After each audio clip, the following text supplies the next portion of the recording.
আমার সামনে যে কালো গাড়িটা দেখতে পাচ্ছেন, এই যে মাঝখানে, এই গাড়িটা মূলত এখন ড্রাইভার ছাড়া চলতেছে, অটো পাইলট মোডে। এর মধ্যে কোনো ড্রাইভার নাই, শুধু প্যাসেঞ্জার আছে ওই যে গাড়িটা। তা আমি আপনাদেরকে চেষ্টা করব ওর পাইলট যে নাই এটা সামনে থেকে দেখানোর জন্য। আসেন দেখি ওরে ধরতে পারি কিনা। হ্যাঁ, তো এই হচ্ছে সেই গাড়িটা। ওই দেখেন কোনো ড্রাইভার নাই, এর মধ্যে কোনো ড্রাইভার নাই, কিন্তু গাড়ি ঠিকই এটা চলতেছে।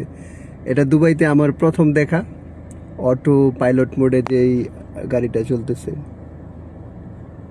সুন্দর, তবে মানুষের মতো দক্ষ না। অ্যাক্সিডেন্ট হয়তো করবো না, কিন্তু দেখলাম ওর স্পিড কখনো কমতেছে কখনো বাড়তেছে, মানে এর জন্য একটা জ্যামের মানে সৃষ্টি হয়। যাই হোক, তারপরও অটো ড্রাইভার ছাড়া গাড়ি চলছে, এটাও প্রথম দেখলাম, ভালো লাগলো।